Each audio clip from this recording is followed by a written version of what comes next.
They're never going to stop the sale of cigarettes. They're not going to stop selling pizzas and burgers and all. The only thing that we can do is follow God's path and say, no, I'm not going that route. No, I'm not going that route. You know what I mean?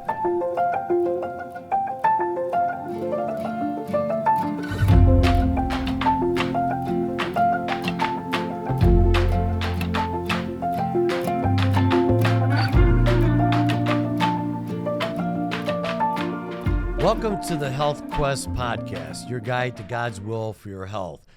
Usually in our podcast, we have certain subject matters that we discuss and we talk about, but sometimes certain things happen here at the studio where we kind of do things where I start to get on a roll and I start ranting and talking about issues that affect the American people, mostly from a health standpoint, which is really more of my concern as a physician.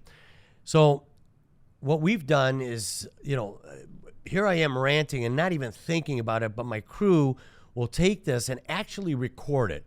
And so what you're about to see is one of those times where I just kind of went on a roll and started talking, and my production manager decided to turn it into a podcast.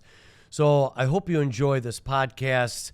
This is just off the cuff, straight Dr. Sal going off and just talking straight from his heart and from his will too as well. So enjoy the program and have a great day, and God bless.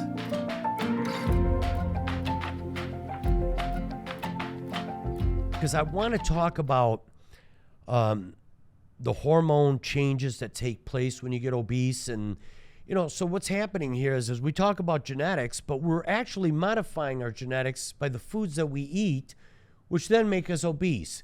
Then when we get obese, it throws our hormone balance completely off, because now we're secreting hormones, and some of the hormones we're not even reacting to anymore. So we're literally changing our whole body physiology. Right.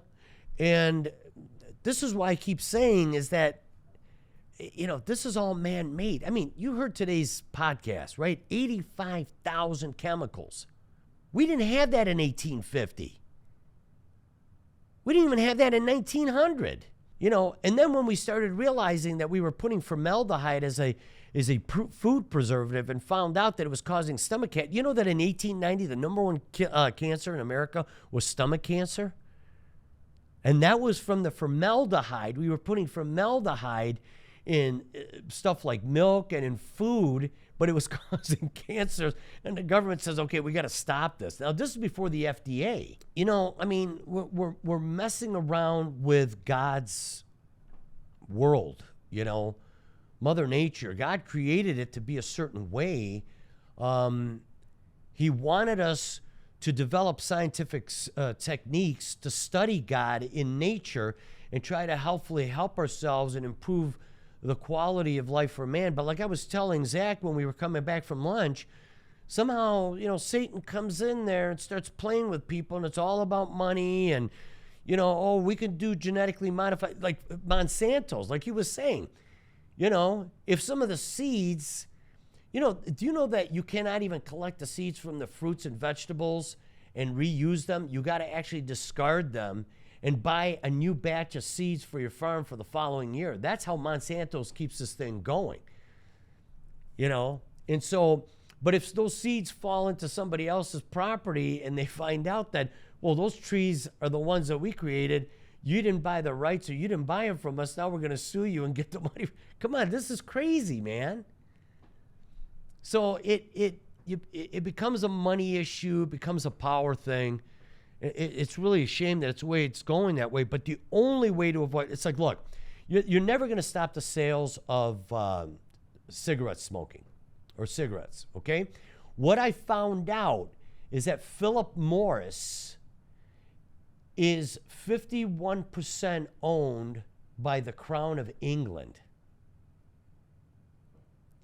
So your tobacco company, the largest tobacco company, is actually majority shareholder is the Crown, and it used to be the Queen, but now it's King Charles. It's owned by the royal family. They're never going to stop the sale of cigarettes. They're not going to stop selling pizzas and burgers and all. The only thing that we can do is follow God's path and say, no, I'm not going that route. No, I'm not going that route. You know what I mean? You're living in the city of Gomorrah, right? And you just can't participate in what these people are doing. And that's my approach. Is like, look, you just got to develop the discipline and side with God and say, look, I can't do that, man, because that's the forbidden fruit. And I'm not going to mess it up for my garden. Right, Zach? That's it. Doggone right. And, you know, what we were talking about earlier, like, oh, you got to accept this, and you were saying it's hypocritical. It's the Fabian approach. I mean, our society is breaking down into this stuff that we've seen in the Old Testament, like you were saying earlier. And somehow, I was talking to my cousin about that. And, you know, I was telling Zach, like, I'm the type of guy, I'll go beat these people up and get rid of them. Okay, replace them with, I know it's not the right. My cousin said, no, that's the old way. You got to be smarter than that. We got to start putting in politicians that are going to say, look, guys, we got to do this the right way, you know?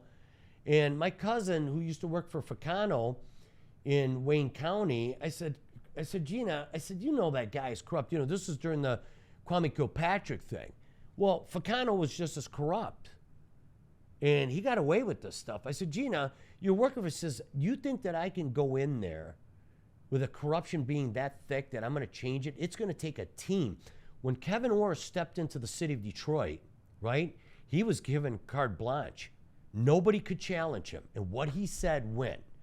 And, of course, he was an honest, just man. Did you guys ever see Kevin Orr on TV? I mean, a complete gentleman, well-educated. And he took control of that city, and he said he started cleaning up, and nobody could touch him. You know, but the guy did it the right way. And what happens, and what my belief is that unless that actually starts happening, the only way it's going to correct itself is if the empire collapses. You know what I mean? It literally falls apart. Could another country now become the new world currency reserve? Could another country now basically control the way we do things in this country? You know what I'm saying? They're working on it. And you know, the whole thing with that is that I got a friend of mine from the gym. He's 66 years old and goes to Korea. And he says, these guys, we better wake up because the Chinese are going into South America. You know, they already got Africa. Now they're just trying to get into South America. Because, like you were saying, BRICS, they're getting Brazil. They went into Venezuela when it collapsed, and they started taking all their gold. You know, Argentina, I mean, if it falls into their hands, we're talking about a country that's a government that doesn't believe in God.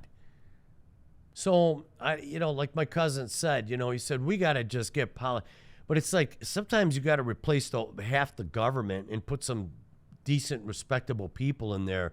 And say, listen, we've got to do things do things that are right for the people, not because the FDA makes $15+ billion a month for the government, and these guys, what ends up happening, like I said, Peter Hutt, he probably was making $100,000 working for the FDA, but when he retired from the FDA and became an attorney, because he is an attorney, and worked for the Covington law firm in Washington. Within a year, he became Washington's top 40 attorneys. Why? Because now these pharmaceutical companies and chemical companies and farming companies like Monsanto's were going up to him and saying, look, can you fix all this research for me so that, I when I submit it to the FDA, it'll be easily, of course, you submit all this research with $1 billion check. It used to be $800 million in 2003 when I used to lecture with him. Now it's $1 billion for them to process that. So he would go in there and check everything because he was still in with the FDA and knew how they wanted things done. Well, now you could charge $3,000 an hour. Not $300, $3,000, because these companies have the capacity to pay that. I mean, can you imagine working 5 hours a day and making $15,000 a day? You multiply that at the end of the week, you'll see that in a couple of years how many millions you're going to be making because you were once working for them, and that's what these government officials do. Then they retire from government, they go work for these big corporations for millions. Anyways, that's not what the founding fathers wanted. And as much as they wanted to separate church from state, they believed that because America at that time, and I learned this a long time ago, the only book that most families had in their household was a Bible. People were much more morally, I would say, in tuned. And even if you were an owner of a small company, you always felt responsible for your employees. It wasn't until the robber barons like the Carnegies, the J.P. Morgans, the Rockefellers came in, and they didn't care, man, because they were building industry and they were making, hundreds of millions of dollars, which back then, turned them into billionaires. And they, but we had a way of working things out, and some people got hurt, but a lot of, hey, built this nation one way or another. It's just, just being right and just for everybody. That's all.